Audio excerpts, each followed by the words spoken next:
নেতা নিহত বায়তুল্লাহ শেখের পরিবারের সঙ্গে দেখা করতে বিসিয়া গ্রামে পৌঁছালো জেলা পরিষদের সভাপতি কাজল শেখ। স্থানীয় সূত্রে জানা যায়, বীরভূমে মোল্লারপুর থানার বিসিয়া গ্রামের ফের রাজনৈতিক খুনের ঘটনায় চাঞ্চল্য ছড়িয়ে পড়ে। নিহত বায়তুল্লাহ শেখ ছিল স্থানীয় পঞ্চায়েত সমিতির প্রাক্তন কর্মাধ্যক্ষ এবং বর্তমানে ব্লক কমিটির সদস্য। তার স্ত্রী শাকিলা বিবি বর্তমান পঞ্চায়েত সমিতির মৎস্য কর্মাধ্যক্ষ পদে আছেন। জানা গেছে, শনিবার সন্ধ্যায় 7টা নাগাদ বায়তুল্লাহ শেখ গ্রামের 3 মাথার মোড়ে চা খাচ্ছিল এবং বন্ধুদের সঙ্গে আড্ডা দিচ্ছিল। সেখান থেকেই বাড়ি ফেরার পথে দুষ্কৃতিকাররা তাকে লক্ষ্য করে পরপর 3টি বোমা ছোড়ে এবং বোমার আঘাতেই গুরুতর জখম হন। তাকে আশঙ্কাজনক অবস্থায় রামপুরহাট গভর্নমেন্ট মেডিকেল কলেজ হাসপাতালে নিয়ে যাওয়া হলে কর্তব্যরত চিকিৎসকরা তাকে মৃত বলে ঘোষণা করে। 24 ঘন্টা ইন্ডিয়া টিভির প্রতিনিধির বিশেষ প্রতিবেদন।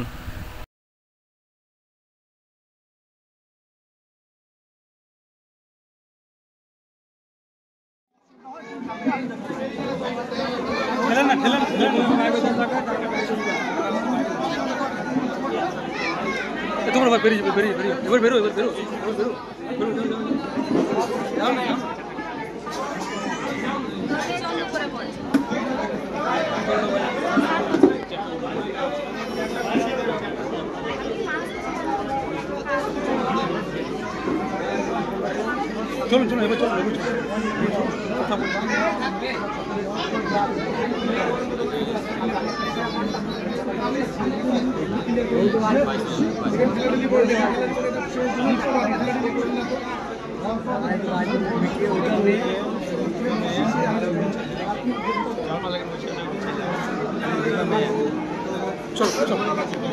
তুমি সেদিন গাড়ি ছিল না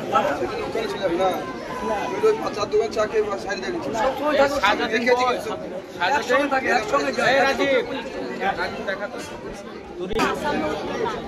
আসামি না উঠলে আবার আমি যখন বিধবা হচ্ছে আর কোনো মেয়ে যেন এবং বিধবা না হয়, এটা আপনাদেরকে অনুরোধ করা থাকছে যেন একটু দেখে যেন আসামিরা কঠোর শাস্তি পায়। একটু কড়া করে করেন আর কেস দেখভাল করে একটু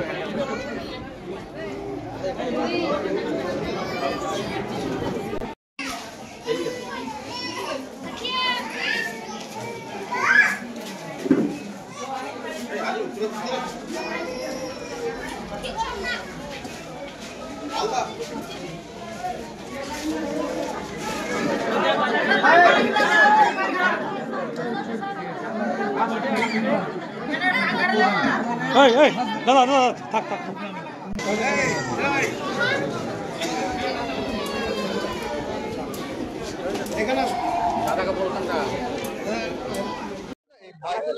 তৃণমূলের বসেদের জন্য হয়তো আপনার কাছে রিপোর্ট থাকতে পারে, এখন আমাদের কাছে এ ধরনের কোনো রিপোর্ট নেই।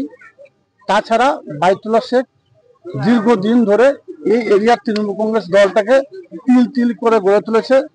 আমাদের একজন মামাটি মানুষের নির্ভীক সৈনিক ছিল। দীর্ঘদিন ধরে ওর সঙ্গে আমার একটা সম্পর্ক ছিল, নিবিড় সম্পর্ক। সব সময়ের জন্য আমার সঙ্গে যোগাযোগ রাখতো। যেদিন ও মার্ডার হয় সেদিন আমি কলকাতা থাকার জন্য আসতে পারিনি, তার জন্য ওই পরিবারটার পাশে এসে দাঁড়িয়েছি, পরিবারের সমবেদনা জানার জন্য এসেছি। এবং পরিবারের যদি একটা বাচ্চা আছে, ছেলে এবং 2টো মেয়ে, ওর ওয়াইফকে কথা দিয়ে গেলাম যদি কোনো সময়ের জন্য কোনো সহায়তা প্রয়োজন বোধ করে বলবে, সব সময়ের জন্য পরিবারটা পাশে থাকবো। এবং পুলিশ প্রশাসনকে আপনাদের মাধ্যমে রিকোয়েস্ট আগেও করেছি, আবার করছি যে যারা এই বায়তুল্লাহ শেখকে নিষ্ঠুর নির্মমভাবে হত্যা করেছে তাদের সাজা হোক। পুলিশ সে পথে এগুচ্ছে, যারা দোষী প্রকৃতপক্ষে তারাই সাজা পাবে। এটাই। আজ 5 দিন হয়ে গেল, এখন কিন্তু কেউ অ্যারেস্ট হয়নি।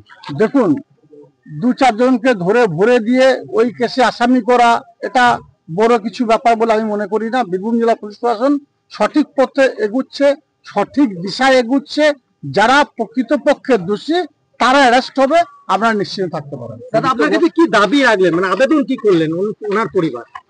ওনার পরিবারের পাশে থাকার কথা বলেছেন। যেভাবে দীর্ঘদিন ধরে বায়তুল্লাহ শেখের সঙ্গে আমার একটা নিবিড় সম্পর্ক ছিল, সেই সম্পর্কটা যেন অটুট থাকে সে কথাটাই বলেছেন। আর যেখানে যা বলার এই পরিবারটা সম্পর্কে আমি সেখানে সে কথা বলবো। উনি ছেলে মেয়ে মানুষ করার জন্য একটা সরকারি চাকরি আবেদন করলেন।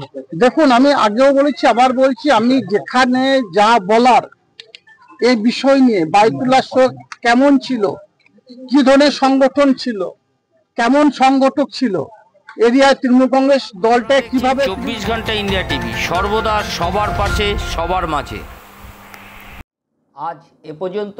সঙ্গে রাখুন 24 ঘন্টা ইন্ডিয়া টিভি। দেখতে থাকুন সব জেলার সব খবর সবার আগে 24 ঘন্টা ইন্ডিয়া টিভির পর্দায়। নমস্কার।